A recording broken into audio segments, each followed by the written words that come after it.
हम आरा में हैं, मैं और मेरे साथी पंकज। इस समय हम लोग बिहार के आरा में हैं। ये है आरा का कुल्हड़िया हॉल्ट। कुल्हड़िया हॉल्ट में ये जो पीछे ट्रेन खड़ी दिख रही है, इसे प्रदर्शनकारियों द्वारा, जिन्हें कई परिभाषाओं में उपद्रवी भी कहा जाएगा, जो अग्निपथ स्कीम है फौज में रिक्रूटमेंट की, उसका विरोध कर रहे थे, उन लोगों द्वारा जला दिया गया। हमारे साथ यहाँ के स्थानीय पत्रकार सोनू जी हैं। सोनू जी ने आरा और आरा में हो रही घटनाओं को, प्रदर्शनों को कवर किया है। हम इस घटना के बहाने सोनू जी, आरा में जो घटनाएं हुई हैं, हम उनको थोड़ा ट्रेस करने की कोशिश करेंगे। हाँ, कि कहाँ पे क्या हुआ, कैसे हुआ, तमाम चीज़ों के माध्यम से। ठीक है, सबसे पहले हम इस कुल्हड़िया हॉल्ट यहाँ की बातचीत करते हैं। किस दिन, कितने बजे, क्या घटना हुई थी? देखिए, ये कल की घटना है। कल 17 जून यानी। हाँ, 17 जून की घटना है।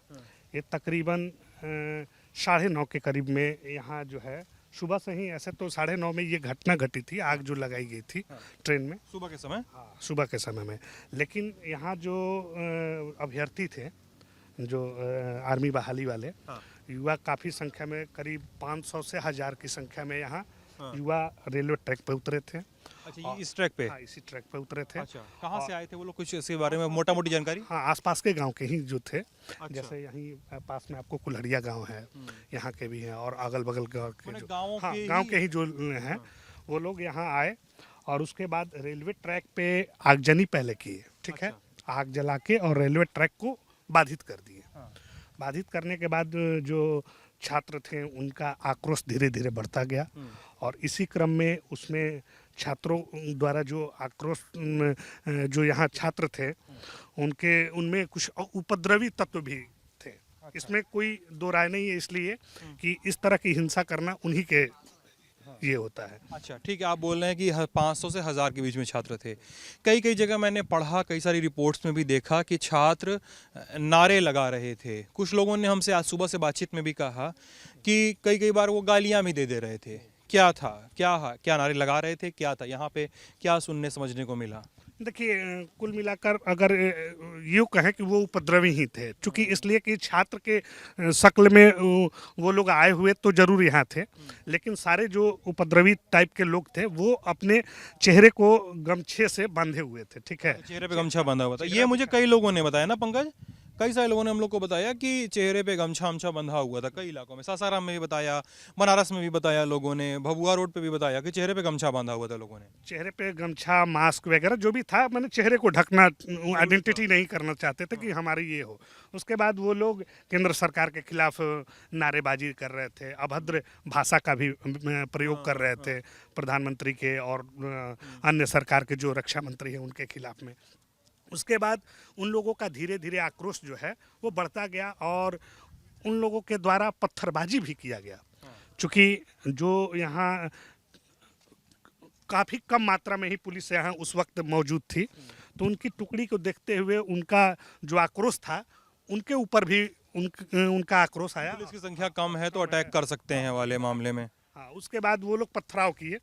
जिस समय पथराव हुआ तो यहाँ जो यात्री थे या स्थानीय लोग थे, उन लोगों में अफरा तफरी का माहौल कायम हो गया।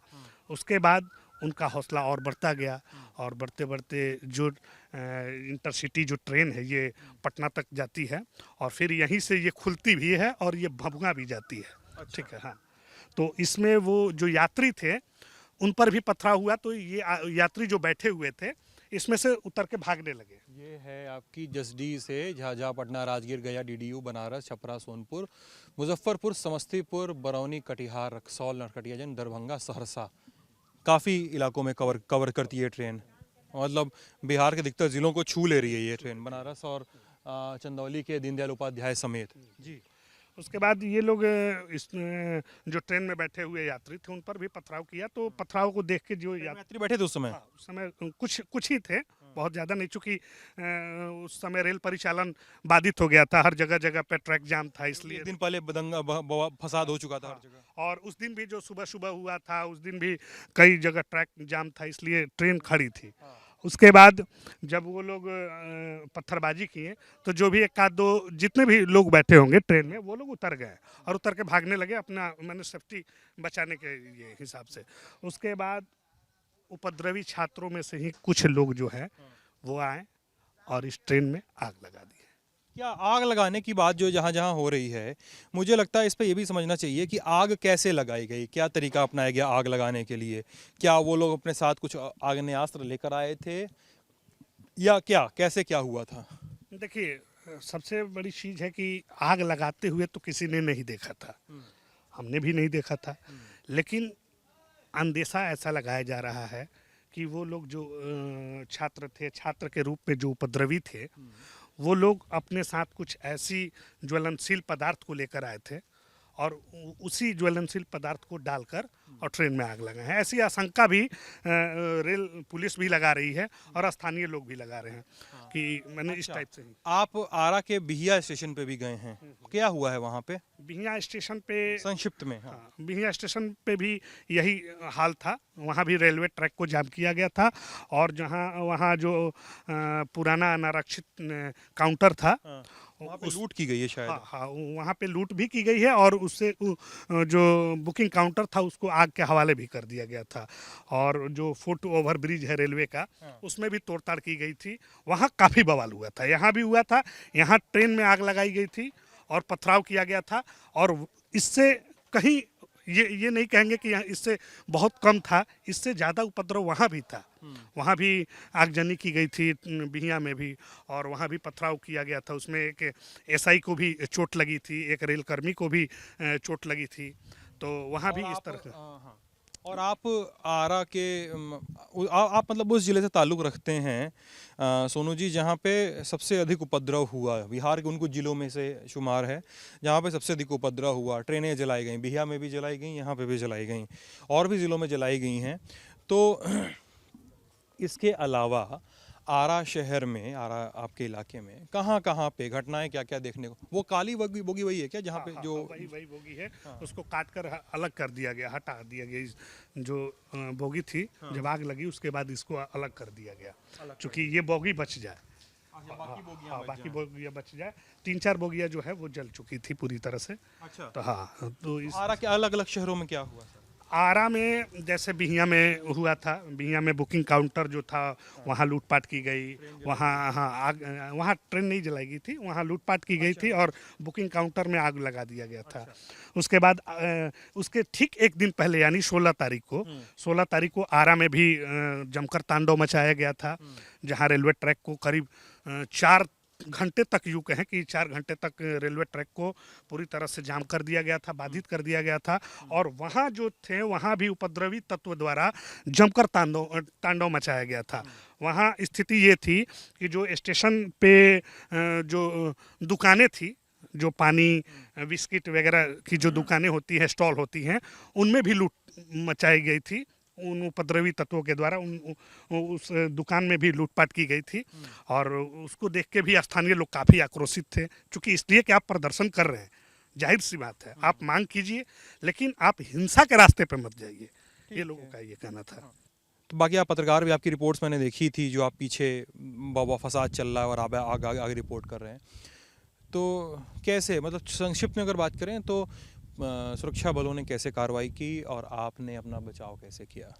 देखिए, स्थिति तो उस समय भयावह थी, चूँकि जो रिपोर्टिंग भी करना वहाँ आसान नहीं था, चूँकि वहाँ जो अभ्यर्थी थे सैकड़ों की संख्या में लोग थे और ख़ासकर वो लोग कैमरे वाले को टारगेट कर रहे थे। अब कैमरा वाले वो पत्रकार हों या फिर अन्य लोग हों, चूँकि उन लोगों को ऐसा लग रहा था कि जो वीडियो फुटेज है हमारी गिरफ्तारी होगी, उससे गिरफ्तारी होगी, ये अवधारणा उनके मन में था। इसको लेकर ऐसा होता भी है जो कि हाँ, चूँकि कई बार ऐसा होता है वीडियो फुटेज के आधार पे। हालांकि वो अभी भी मैं आपके चैनल के माध्यम से ये बता देना चाहते हूँ कि वो वीडियो फुटेज जो उन लोगों को लगता है कि पत्रकार देते हैं, ये गलत बात है। वो सीसीटीवी फुटेज या फिर सीसीटीवी फुटेज ही होता है या कई सारी रिपोर्ट्स होती है जिनको पुलिस खुद ही देखती रहती है, उस पर कार्रवाई होती है। लेकिन उन लोगों का ऐसा अवधारणा हो गया है कि इन्हीं लोगों के वीडियो चलाने से हम लोगों पे कार्रवाई होती है, तो इसलिए पत्रकारों को भी टारगेट कर रहे थे। उसके बाद जो जिस समय प्रदर्शन हो रहा था उस समय संख्या बल काफ़ी कम था और यूँ कहें कि प्रशासन उस समय मूक दर्शक बनकर खड़ी थी, चूँकि हंगामा काफ़ी हो रहा था। क्योंकि मतलब मेरा तो इसमें ये तर्क है कि भाई उनको भी अपनी जान बचानी है, आउट नंबर्ड हैं, पुलिस की संख्या कम है या आरपीएफ या जीआरपी कम है, तो मैं मतलब बचाव नहीं कर रहा हूँ, लेकिन मैं अपने हिसाब से सोच रहा हूँ कि यार कैसे ही सामना कर लेंगे अगर वो 500 की संख्या में छात्र आए हैं तो। एक और चीज़ है, देखिए युवा हैं तो पुलिसकर्मी भी हम ही लोग के घर के हैं, उस टाइप से उनके भी परिवार के ही हैं, तो वो लोग भी सोचते हैं कि भाई थोड़ा सा बचा के ही ये करें उन लोगों को। लेकिन उन लोगों का जो आक्रोश था वो कहीं उनके धैर्य पे कहीं भारी पड़ रहा था। और उसके बाद जो हुआ, सामने थे, कई बार पुलिस बल का भी प्रयोग करने की कोशिश की। जिस दिन ये घटना हुई थी उस दिन खुद भोजपुर एसपी संजय कुमार सिंह हम लोगों ने कवर किया है। वो हाथ जोड़कर जो अभ्यर्थी थे, जो हंगामा कर रहे थे छात्र, उनसे हाथ जोड़कर वो विनती कर रहे थे कि आप लोग अब चले जाइए, ठीक है, आप अपने घर को चले जाइए, प्रदर्शन आप लोग का ख़त्म हो गया, आप लोग जाइए। लेकिन छात्र मानने को तैयार नहीं थे। इसलिए बार बार हम उपद्रवी शब्द यूज कर रहे हैं, इसलिए यूज कर रहे हैं कि वो भीड़ में कुछ अराजक तत्व जो थे उन्हीं लोगों के द्वारा इस तरह की घटना को अंजाम दिया गया। जब एसपी हाथ जोड़ रहे थे उसके बाद भी उधर से पत्थरबाजी किया जा रहा था, कई बार पत्थर वो हम लोगों को भी लग रहा था। तो इस तरह की स्थिति वहाँ थी। उसके बाद बल प्रयोग हुआ, आंसू गैस छोड़े गए, लाठी चार्ज की गई, उसके बाद जो थे अभ्यर्थी उनको भगाया गया। बात साफ है कि विरोध प्रदर्शन, अपनी आवाज़ रखना सब कुछ जायज़ है अगर वो कानून के और संविधान के दायरे में हो, उल्लंघन न हो उन चीज़ों का जिनकी रक्षा की हम बात करते हैं, जिसकी रक्षा का बार बार हम इसरार करते हैं। हम ये कहते हैं कि हमारी बात सुनी जाए, तो वहाँ भी संविधान है, और हम कानून तोड़ते हैं तो वहाँ पर भी कानून और संविधान है। लल्लन टॉप से मैं, पंकज, हम लोग इस मुद्दे पे घूम रहे हैं, बतिया रहे हैं। हमारे साथी अभिनव हैं, वो भी घूम रहे हैं यूपी, पश्चिमी यूपी के कुछ इलाके। तो हम लोग इस पूरे प्रोटेस्ट को कई एंगल से ट्रेस आउट करने की कोशिश करेंगे। आप बने रहिएगा। बहुत बहुत शुक्रिया।